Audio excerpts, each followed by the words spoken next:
Voilà, mesdames et messieurs, nous sommes de retour. Chose promise, chose due. Merci beaucoup d'être si nombreux à suivre cette émission dans Marius chez vous.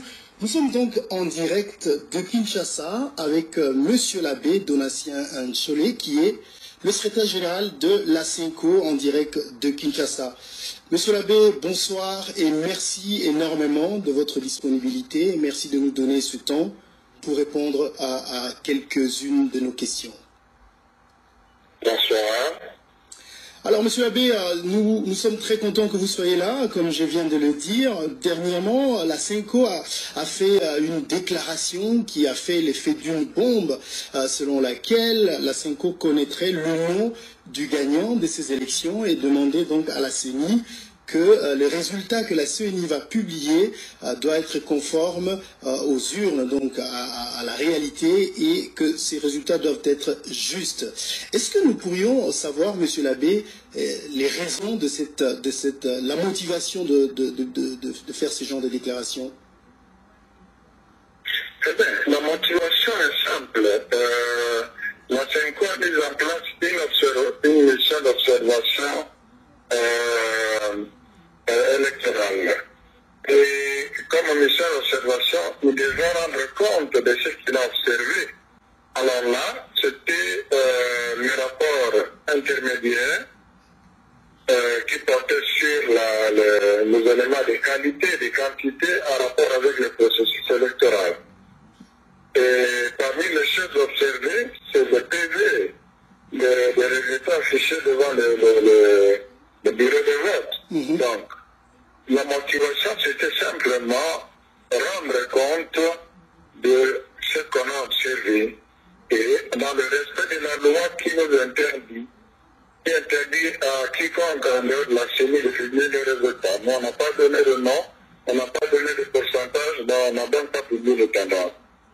Vous n'avez pas donné de nom, mais depuis que vous avez fait cette déclaration, il y a eu beaucoup de spéculations, notamment un grand journal ici aux États-Unis d'Amérique, New York Times, qui, selon ses sources, aurait appris que c'était le nom de Martin Fayoulou que vous avez comme gagnant de ces élections. Pouvez-vous nous confirmer cette information? Moi, je ne peux pas me prononcer sur les spéculations des gens. Le rapport que j'ai signé, moi, est officiel. Allez lire, vous ne verrez pas le nom de quelqu'un. Alors, pourquoi, Monsieur l'abbé, cette initiative, je veux dire, de faire ce genre de déclaration, est-ce qu'on peut dire que vous êtes quelque part en train de faire une certaine pression à la CENI parce que vous attendez au contraire de ce que la CENI pouvait faire? L'objectif même de la mission d'observation, c'est de contribuer à l'amélioration, à la consolidation de la démocratie par l'amélioration du processus électoral. Et déjà, le jour même du vote, nous avons fait une série de communiqués, je crois, 3 ou 4, pour relever les irrégularités dans le sens d'attirer l'attention des uns et des autres pour améliorer ce qui pouvait l'être. Le premier communiqué était autour de 9 heures, avait signalé qu'il y avait 544 rapports qui signalaient le dysfonctionnement de machines à voter. Le soir, on a relevé le fait que la CENI a fait un effort pour résoudre les problèmes de machines à voter dans beaucoup de bureaux. Donc c'est ça l'objectif. Alors, c'est classique à la fin de chaque mission d'observation. Les autres missions ont aussi fait les rapports, mais ils n'ont pas eu des éléments autant que nous avons eu par rapport à la stratégie mise en place. Donc c'est tout à fait normal de dire ce qu'on a vu et le fait de recommander à la CENI de ne publier que la vérité reçue, parce que nous ne connaissons pas le CRL à le faire. L'Union africaine l'a fait, les autres l'ont fait. Ça devient un problème parce que c'est la CENCO. Alors, Monsieur l'abbé, on vous reproche également d'avoir publié ces résultats seulement avec 20% de compilation de ce que vous avez comme résultat. Est-ce que vous avez entre vos mains les résultats de tous les bureaux de vote de la... Au moins dans chaque centre. Un centre, ça peut être une école où il y a 2, 3, 4, 5 bureaux. Alors, avoir le résultat affiché de 2 bureaux qui sont de classe voisine ou de 3 bureaux qui sont de classe voisine, ce n'est pas une raboire. Mais les données insérées dans le système, ce sont les données dont les observateurs détiennent le PV. Et dans notre mission, vous avez celui qui a, je crois, 12% de bureaux, je n'ai pas le chiffre en tête, où on n'avait pas affiché le PV. Donc le 12% de bureaux, en termes de bureaux, c'est déjà beaucoup de bureaux. Alors, qu'est-ce qu'on a fait avec ces données-là? On a été entouré, accompagné par des experts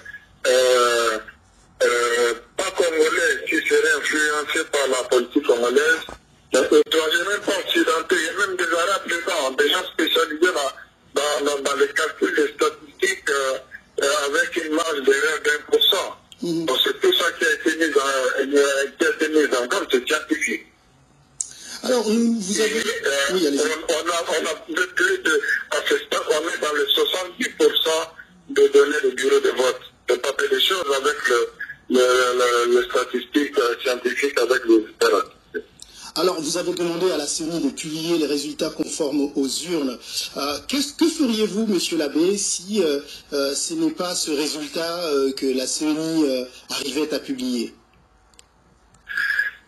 Si ce n'est pas ça, la loi nous interdit de publier les résultats, mais comme observateur, en observant les résultats, nous sommes en droit de nous prononcer en disant que non, ce n'est pas ça, c'est autre chose. Il y a quelques jours, la CENCO a rencontré ou a été reçue par le chef de l'État. Est-ce que vous pouvez nous dire de quoi il s'agissait? Eh bien, c'était à son invitation. On a commencé par l'échange de vues, parler de la situation sociopolitique en général et particulièrement du processus électoral. C'était pour nous l'occasion d'expliquer le sens de notre mission d'observation, parce qu'il avait aussi l'information sur laquelle on avait publié les résultats. On lui a dit ce que nous avons fait, comme je viens de vous expliquer. Puis on a insisté sur la nécessité de l'unité de la peine. C'est le but que nous poursuivons tous. Et on leur fait comprendre que la paix aujourd'hui dépend de la bonne gestion de ce que le peuple a exprimé pendant le vote. Lui avez-vous remis le nom du candidat qui, selon vous, est le gagnant de ces élections?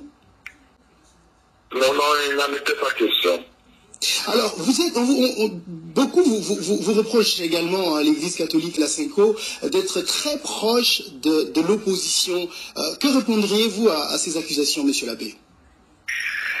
Il a quand même des preuves. Le travail que nous avons fait, c'est le travail de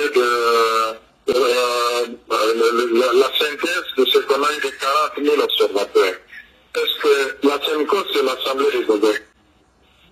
Aucun évêque, non, c'est ce que je dis. Moi, personnellement, je ne connais aucun, moi, la personne, je ne connais aucun observateur à Bourgogne qui a fait ce travail. Alors, comment est-ce que je vais donc dire qu'on est pour avec l'opposition? Parce que je dis qu'on a choisi les observateurs de l'opposition, alors que le travail a été fait à un niveau où la hiérarchie de la CENCO n'était pas impliquée dans le choix. On est habitué à cela. Quand la CENCO prend une position à caractère sociopolitique, c'est dans les intérêts, et dans ceux qui retrouvent les intérêts là-dedans, applaudissent la CENCO. Si c'est l'opposition qui applaudit la CENCO. Si c'est la majorité, l'opposition dit qu'on a reçu l'argent, on est corrompu. Mais la vérité est tue. Alors, on voit le rôle que vous êtes en train de jouer. On sent que la population, en général, est derrière la CENCO. Et cette population parle de soulèvement au cas où ce n'est pas les résultats des urnes qui est publié. Quelle serait la position de la CENCO par rapport à ce soulèvement du peuple? La CENCO n'a jamais poussé les gens à la violence. La CENCO a autrefois demandé à la population d'être debout. Il a demandé à la population d'être vigilante, mais il a demandé à la population surtout de ne pas céder à la violence. Si on est dans ce cadre-là, moi je ne vois pas de problème. Monsieur l'abbé, nous apprenons que vous venez d'être invité au Conseil de sécurité des Nations Unies pour présenter disons, expliquer ce qui s'est passé pendant le vote. Est-ce que cette information est vraie? Non, en tout cas, si on est invité, l'invitation ne nous a pas encore parlé. Monsieur l'abbé Donatien Cholet, en tout cas, nous vous remercions énormément pour votre disponibilité. Il y a beaucoup de Congolais qui vous suivent à travers le monde. Actuellement, ils sont 4000 en direct à vous suivre. Est-ce que vous avez un message particulier à leur adresser? Mais je crois que l'unique message par rapport au contexte actuel, la seule chose qui peut, parce que le peuple sait qu'il a voté, la seule chose qui peut garantir la paix aujourd'hui, c'est justement faire que la proclamation la proclamation des résultats sont vraiment conformes à ce que le peuple a effectivement commencé, et ça sera la fin.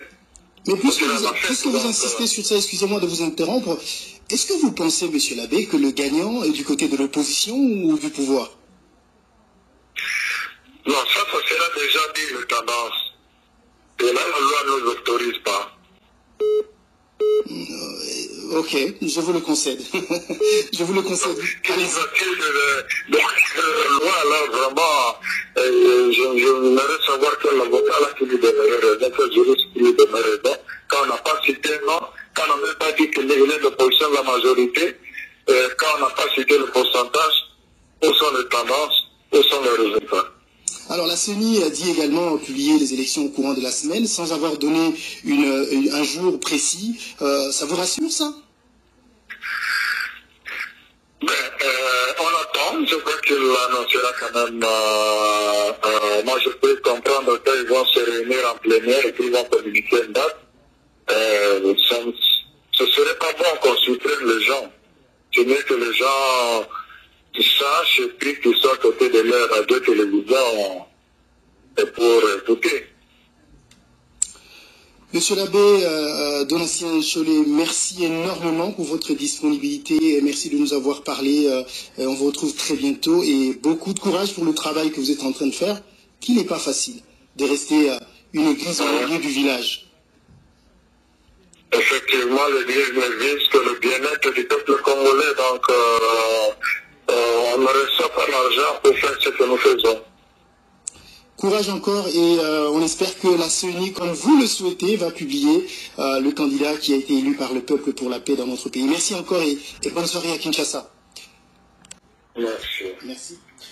Voilà, donc c'était monsieur l'abbé Donatien Cholet, l'exclusivité de l'émission d'aujourd'hui. Vous l'avez suivi dans cette émission et merci beaucoup à vous d'être là aujourd'hui dans cette émission. Alors, sans plus tarder, nous allons prendre notre ami Félix,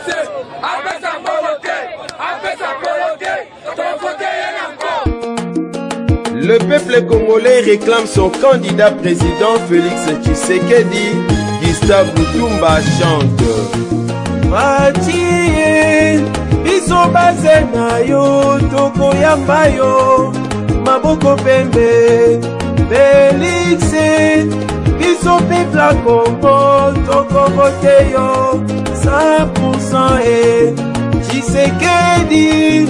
Biso bana Congo, toko vote yo 100% e Bampangi na bangwashi na beto ya bandundu ba Congo betu vote fumu na beto Félix Tshisekedi ya 100% bankala ya mbote impi ya lusiku biso baze na yo toko yamba yo maboko pembe Mama Marthe Kasalu biso peuple Congo toko vote yo 100% Iket Manal Esther Kassou biso bana Congo toko vote yo 100% Félix ayokelaka peuple Félix asalelaka peuple Félix moumbu ya peuple Félix démocrate Susu na beto ya bwala papa Félix Tshisekedi betu kuvote yandi à 100% candidat numéro 20. Soki olingi Congo ebonga,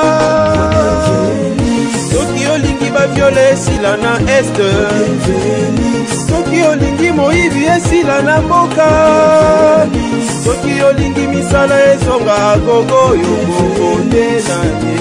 Jean-Marc Kabunda Kabundo, Augustin Kabouya, Peter Kazan, le directeur de campagne, Vital Kamene, Jacques Chabani,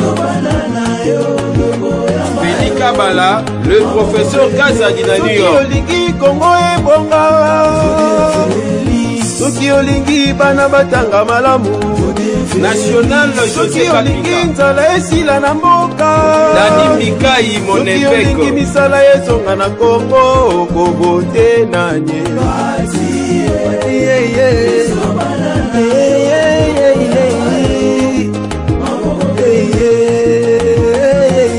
Myriam Chimanga, Rachel Kabin, Fils Moukoko, mon ami personnel, Maman Denise Chilongo, Maman Yabana, Oyoki Kistumba les dynamiques, la première dame, Yves Boncourt, Ligue des jeunes, Papa te poni yo papa, pas de papa l'idée yo papa Roseline Mombo, Yerel Lutumba, Bishop Jonas Firi na New York, Léonard Chitambala, Papa Kazadi Ani Kongolo, Mathieu Mukoyayi, Michel Mimoul, National Niansi, Ligue des jeunes, Fabrice Bakataka Nteke, Misisa Etikala, Félix Tshisekedi, Ekosala malamu, numéro 20, candidat nanga motema, Tovote 100%, un combattant héros en Afrique du Sud, les États-Unis d'Amérique, Canada, Bana ya Congo Nyonso, le 23 décembre, Fati président. MLB, Mawatro, Milambo, Nakata Motema, Tokomona Nakaka, Tokopete, Ata Epa Tata Nzambe, Motema Malamu, Maboko Naye, Fatiye, solution na biso ye, Eokadia, Félix, solution ya Congo yoka lokola Moïse, tozezela yo papa, Timba, tokovote yo nango.